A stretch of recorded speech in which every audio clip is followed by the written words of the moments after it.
Qardaşım, dua etməkdə əsl budur ki, dua mütləq edilir. Nə mənada? Yəni, sən istədiyin vaxtı Allaha dua edə bilərsən. Buna nusus açıq aydın şəkildə dəlalət edir. Allah subhanahu və teala buyurur: وَقَالَ رَبُّكُمُ دُعُونِي أَسْتَجِبْ لَكُمْ. Rəbbiniz dedi ki, mənə dua edin, mən də cavab verim.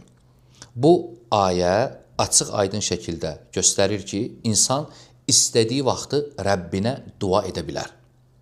Ona görə deyirik ki, duada əsl budur ki, dua mütləq edilir.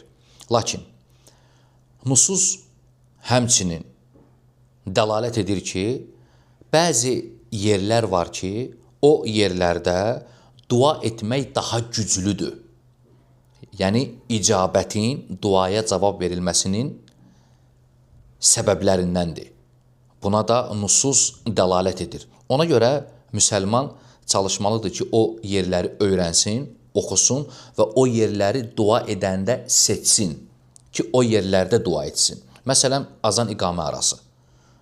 Ənəsin hədisində Peyğəmbər sallallahu aleyhi və səlləm deyir ki, لا يرد الدعاء بين الآذان والإقامة. Azan-iqamə arası dua rədd edilmir.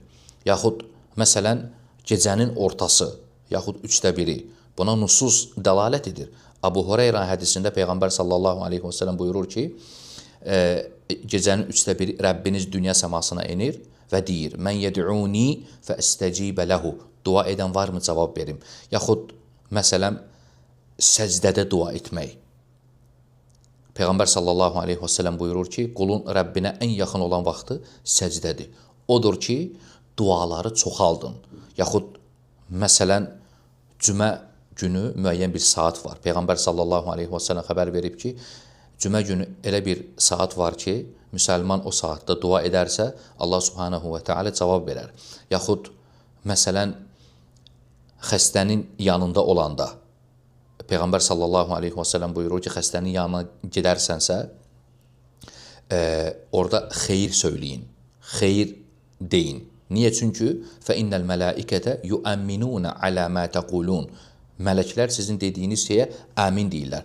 Əl-mühim, nusus dəlalət edir ki, bəzi yerlər var ki, o yerlərdə dua etmək daha güclüdür. Ona görə də müsəlman çalışmalıdır o yerləri öyrənsin, oxusun və o yerlərdə Allaha daha çox dua etsin. Baxmayaraq ki, dua əsl budur ki, mütləq edilir.